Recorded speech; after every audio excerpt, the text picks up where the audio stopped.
4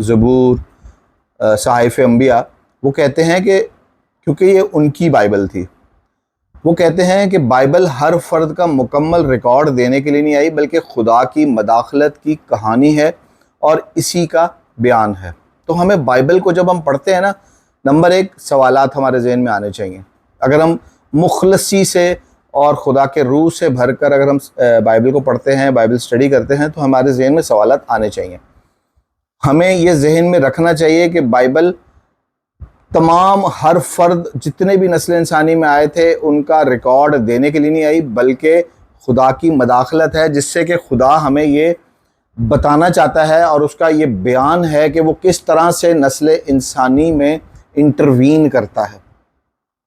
اس کا ریفرنس میں آپ کو نئے عہد نامے سے بھی دوں گا جی۔ یوحنا کی انجیل اس کا 21 باب اور اس کی 25ویں آیت کو اگر آپ غور سے پڑھیں تو وہاں پر بھی لکھا ہے جی، اور بہت سی باتیں ہیں جو اگر لکھی جاتی تو کتابوں کا شمار نہ ہو پاتا۔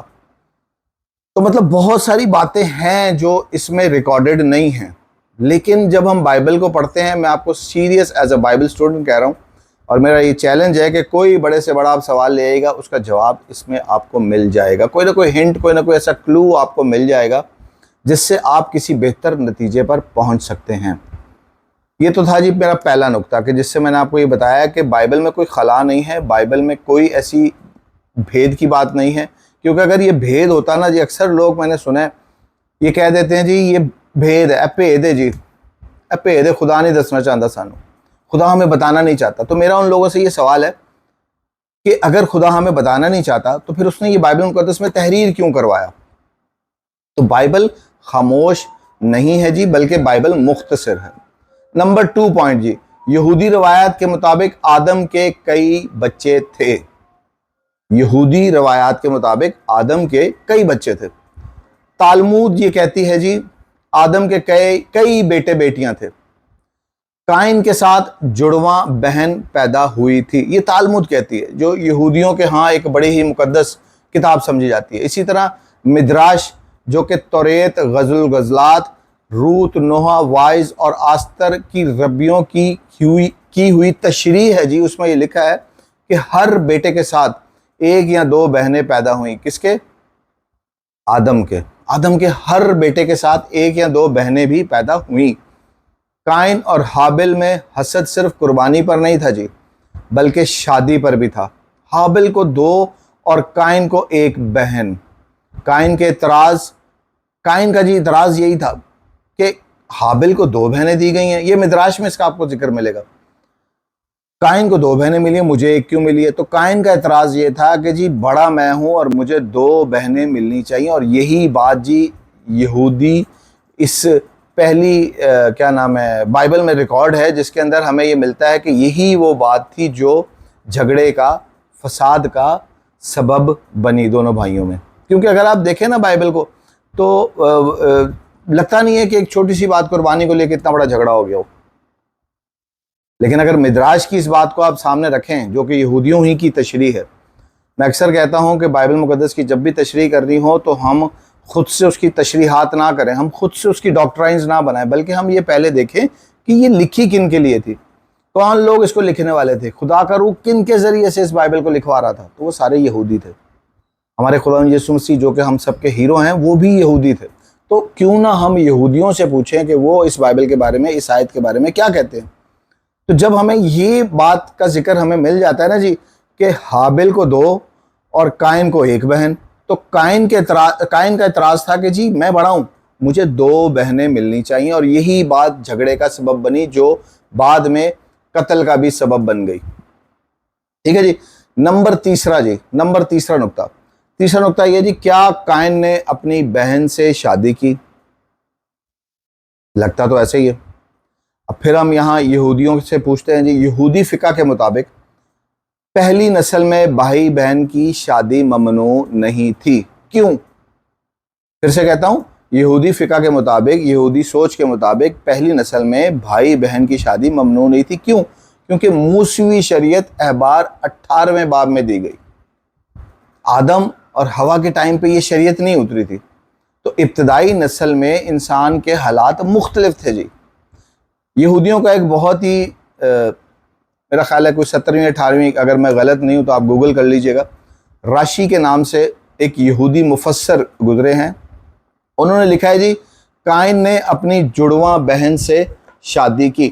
تو اگر آپ دیکھیں جو میں نے بھی آپ سے بات کی تھی اس کے مطابق جی کہ واقعی میں اس دور میں لوگ جو تھے اپنی بہنوں سے شادی کرتے تھے، اور وہ منع نہیں تھا کیونکہ شریعت میں یہ بات منع کی گئی، اور شریعت اتری تھی موسیٰ کے دور میں، اور وہ تھا جی استثناء اس کا 18واں باب۔ تو اگر آپ لوگ میرے ساتھ بنے رہیں تو آپ اس بات کو ایگری کریں گے کہ خدا کے کلام میں بڑے ہی واضح طور پر، سوری میں ایک اور چیز آپ کو بتاتا چلوں کہ شریعت اتری تھی اب احبار 18ویں باب میں، 18ویں باب میں وہ موسیٰ کا دور تھا، لیکن آدم کے دور میں شریعت نہیں اتری، تو لہٰذا عین ممکن ہے، بلکہ بہت سے یہودی مفسرین اس بات پر متفق ہیں کہ قائن نے جو شادی کی تھی وہ اپنی بہن سے کی تھی۔ اچھا جی، اس کے بعد ہم نے 3 نکات تو سیکھ لیے، اب ہم چوتھے نقطے کی طرف جاتے ہیں۔ یہ اور لوگ کہاں سے آئے؟ کیا بائبل مقدس میں کیا بائبل مقدس کے بارے میں کچھ کہتی ہے؟ اور لوگ کہاں سے آئے؟ پیدائش 4 باب اس کی 14ویں آیت میں لکھا ہوا ہے جی، قائن کہتا ہے جس کسی کو بھی میں ملوں وہ مجھے مار ڈالے گا، جو اس بات کا ہنٹ ہے، اس بات کا ثبوت ہے کہ اور بھی لوگ موجود تھے۔ شروع میں نے آپ سے کہا قائن کو بیوی کہاں سے ملی؟ صرف 4 افراد کا ذکر ہے جی، آدم، ہوا، حابل اور قائن۔ تو جب قائن یہ کہتا ہے جس کو کسی کو بھی میں ملوں وہ مجھے مار ڈالے گا، تو اس کا مطلب یہ ہے جی کہ قائن اکیلا نہیں تھا۔ تو جب آپ اس اینگل سے اس بات کو سمجھنے کی کوشش کریں گے تو آپ کسی بہتر نتیجے پر پہنچ سکتے ہیں۔ یہودی تشریح کہتی ہے کہ آدم سے بہت سی اور اولادیں پیدا ہوئیں، اور اس کا ذکر آپ کو پیدائش 5 باب اور اس کی 4تھی آیت میں بھی ملے گا، جہاں یہ لکھا ہوا ہے کہ آدم کے اور بھی بیٹے بیٹیاں تھے، یعنی قائن کے وقت تک کئی نسلیں پیدا ہو چکی تھیں۔ تو ہمیں چھوٹے چھوٹے کلوز، چھوٹے چھوٹے ہنٹس بائبل مقدس دے رہی ہے کہ قائن کو بیوی کہاں سے ملی، جبکہ بائبل خاموش تھی، صرف اور صرف 4 لوگوں کا ذکر کرتی ہے، آدم، ہوا، حابل اور قائن۔ تو پھر میں پہلے نقطے پر لے کے جاؤں گا کہ بائبل مختصر ہے، بائبل تمام نسل انسانی کا ہر ایک فرد کا ریکارڈ دینے کے لیے ہمیں نہیں اتری، بلکہ خدا کی انٹرونشن کے بارے میں ہمیں بتاتی کہ خدا کس طرح نسل انسانی میں مداخلت کرتا ہے۔ تو آئیے جی اب ہم اپنے اس سوال پر چلتے ہیں جو ہم نے شروع میں کیا تھا کہ قائن کو بیوی کہاں سے ملی۔ پیدائش 4 باب اس کی 13ویں اور 17ویں آیت کو اگر آپ پڑھیں تو وہاں اس سوال کا جواب ہمیں ملتا ہے۔ میں آپ کے سامنے بائبل مقدس کو کھول کے پڑھنا چاہتا ہوں، پیدائش 4 باب اور اس کی 13ویں اور 17ویں آیت۔ خدا کے مقدس کلام میں جی یوں لکھا ہوا ہے، تب قائن نے خداوند سے کہا کہ میری سزا برداشت سے باہر ہے، دیکھ آج تو نے مجھے روئے زمین سے نکال دیا ہے، اور میں تیرے حضور سے روپوش ہو جاؤں گا اور زمین پر خانہ خراب اور آوارہ رہوں گا، اور ایسا ہوگا کہ جو کوئی مجھے پائے گا قتل کر ڈالے گا۔ یہاں دیکھیں کلیئرلی، میں نے ابھی آپ سے کہا کہ کلیئرلی بائبل مقدس ہمیں کلو دے رہی ہے۔ جب اس نے اپنے بھائی کا قتل کر دیا تو وہ یہ لفظ کہہ رہا ہے کہ جو کوئی مجھے پائے گا قتل کر ڈالے گا۔ اگر وہاں صرف 4 ہی لوگ ہوتے، جبکہ بائبل نہیں کہہ رہی، یہ تو ہم چونکہ بائبل مقدس کو پڑھ رہے ہیں اور کسی نتیجے پر پہنچنا چاہ رہے ہیں، تو ہمیں یوں لگ رہا ہے کہ بائبل مقدس صرف 4 لوگوں کا ذکر کر رہی ہے، آدم، ہوا، قائن اور حابل۔ لیکن جب یہ خون کیا تو قائن کہتا ہے کہ جو کوئی مجھے پائے گا، ڈھونڈے گا، تلاش کرے گا، جس کو میں مل جاؤں گا، مجھے قتل کر ڈالے گا۔ تو اس بات کا ثبوت ہے کہ وہاں اور بھی لوگ موجود تھے۔ میں نے آپ سے بھی کہا تھا نا کہ اور لوگ کہاں سے آئے، تو یہ بات بڑا واضح طور پر ہمیں بائبل کلوز دے رہی ہے کہ وہاں پہ صرف 4 لوگ نہیں تھے جی، بائبل صاف بتا رہی ہے۔ ضرورت کیا ہے کہ ہمیں بائبل کی ایک ایک آیت کو، ایک ایک نقطے کو، ایک ایک شوشے کو غور سے پڑھنا ہے۔ 15ویں آیت میں لکھا ہے جی، تب خداوند نے اس سے کہا نہیں، بلکہ جو قائن کو قتل کرے اس سے 7 گنا بدلہ لیا جائے گا، اور خداوند نے قائن کے لیے ایک نشان ٹھہرایا کہ کوئی اسے پا کر مار نہ ڈالے۔ سو قائن خداوند کے حضور سے نکل گیا اور عدن کے مشرق کی طرف نود کے علاقہ میں جا بسا۔ اب یہاں پر اگر آپ تشریح پڑھیں، 16ویں آیت میں، تو یہاں لکھا ہے نود کے علاقہ میں۔ سوشیالوجی میں جو کہ معاشرے کی سائنس ہے جی، اس میں یہ پڑھایا جاتا ہے کہ علاقہ بستا ہے لوگوں سے، لوگوں کے بغیر علاقہ نہیں بستا۔ تو اکثر ہم مسیحی حضرات جب بائبل مقدس کو پڑھتے ہیں تو ہمارے ذہن میں چونکہ کنفیوژن یہ ہوتا ہے کہ بائبل مقدس تو صرف 4 لوگوں کا ذکر ہے، آدم، ہوا، قائن اور حابل۔ تو ہم ان کلوز کو غور سے پڑھتے نہیں ہیں، ہم سمجھنا نہیں چاہتے، ہم سیکھنا نہیں چاہتے، اس لیے ہم بائبل کو ٹھہر ٹھہر کے پڑھتے نہیں ہیں۔ بائبل کے ایک ایک لفظ کو، ایک ایک نقطے کو، ایک ایک سینٹنس کو ہمیں بہت ٹھہر ٹھہر کر پڑھنا چاہیے، تب ہوتی ہے جی بائبل اسٹڈی۔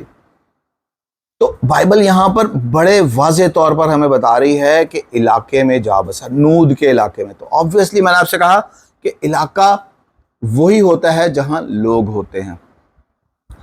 تو اسی طرح جی پیدائش، میں نے آپ سے کہا 13ویں آیت سے پیدائش 4 باب 13ویں آیت سے 70ویں آیت میں آپ کو یہ تمام واقعات مل جائیں گے۔ چوتھے باب کی 15ویں آیت کا آخری حصہ پڑھیں تو وہاں پہ میں نے ابھی آپ کو کہا کہ کوئی اسے مار کر اور کوئی اسے پا کر مار ڈالے گا۔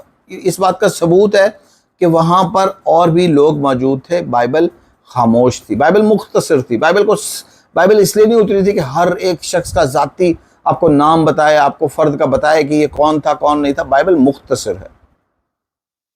اس کے بعد جی صاف لکھا ہوا ہے 4 باب اس کی 17ویں آیت میں، جو جیسا کہ ابھی میں نے آپ کے سامنے تلاوت کیا کہ قائن نے نود کا ایک شہر بنایا۔ شہر کا مطلب ہے جی کافی لوگ۔ میں نے آپ کو بتایا علاقہ وہی ہوتا ہے جہاں پر بہت سارے لوگ ہوتے ہیں۔ یہودی علماء کے مطابق جی قائن کی بیوی کی اولاد ہوئی، پھر اس کی اولاد کی بھی اولاد ہوئی، جس نے یہ شہر کو مزید اور زیادہ پاپولیٹ کیا۔ تو اب ہم جی اس نتیجے پر پہنچ چکے ہیں کہ قائن نے اپنی بہن سے شادی کی، اور میں نے آپ کو بائبل مقدس میں سے صریحاً بڑے واضح الفاظ میں ثبوت کے ساتھ اس بات کو بتانے کی کوشش کی ہے کہ بائبل مقدس ہمیں کلیئرلی یہ انڈیکیشن دے رہی ہے کہ وہاں صرف 4 لوگ نہیں تھے بلکہ اور بھی لوگ تھے۔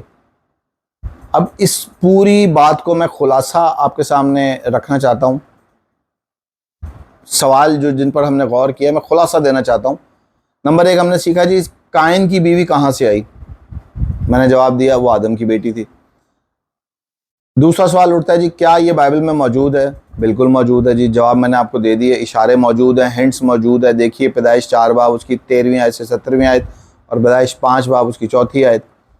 تیسرا سوال اٹھتا ہے جی کیا اس وقت بھائی بہن کی شادی جائز تھی؟ اس کا بھی میں نے آپ کو جواب دیا، جی ہاں، شریعت سے پہلے نسل انسانی کو چونکہ بڑھانا تھا، شریعت نہیں آئی تھی، شریعت آئی تھی احبار 18ویں باب میں، وہ موسیٰ کے دور میں آئی تھی، تو لہٰذا اس بات کی بالکل اجازت تھی کہ آپ اپنی بھائی بہن سے آپس میں شادیاں کر سکتے تھے۔ تو حاصل کلام اب یہ ہے جی کہ قائن کی بیوی کا سوال صرف تاریخ کا سوال نہیں ہے جی، یہ کوئی ہسٹری سے ریلیٹڈ سوال نہیں ہے، بلکہ یہ بتاتا ہے ہمیں، اور بڑے واشگاف الفاظ میں اگر یہ سوال آپ اس پر غور کریں تو یہ بائبل مقدس کا یہ سوال ہمیں بتاتا ہے کہ بائبل ہمیشہ سوال اٹھانے والوں کے لیے کھلی ہوئی ہے جی۔ یہ ایسی مذہبی کتاب میں نے دنیا میں دیکھی ہے جی جس پر جتنے سوال، جتنا اس کو دبایا جاتا ہے یہ اتنا ہی اوپر اٹھتی ہے۔ اس پر جتنے سوالات کیے جاتے ہیں اس کے ماننے والے مزید دن بدن بڑھتے جاتے ہیں، اور ہر ایک سوال کا یہی کتاب ہمیں جواب بھی دیتی ہے۔ کیوں؟ کیونکہ ہم مسیحی یہ مانتے ہیں کہ یہ کلام خدا ہے، یہ اس ہستی کا کلام ہے جس نے مجھے، آپ کو، ہم سب کو بنایا ہے، اس پوری گیلیکسی کو بنایا ہے، اس یونیورس کو بنایا ہے، جس کے ہاتھ میں سب کچھ ہے۔ تو بائبل مقدس ہمیشہ سوال اٹھانے والوں کے لیے کھلی ہوئی ہے جی۔ مزید یہ کہ جی یہودی روایت ہمیں دعوت دیتی ہیں کہ بائبل کو صرف لفظی نہ پڑھیں بلکہ اس کی گہرائی میں جائیں۔ میں نے آپ سے بھی تھوڑی دیر پہلے کہا تھا کہ اس کی ایک ایک آیت کو، ایک ایک نقطے کو، ایک ایک شوشے کو، ایک ایک جملے کو غور سے پڑھیں۔ یہاں مجھے جی اینڈ میں افلاطون کی ایک بات یاد آ گئی۔ اس نے ایک دفعہ کہا تھا کہ the right question is usually more important than the right answer. The right question is usually more important than the right answer.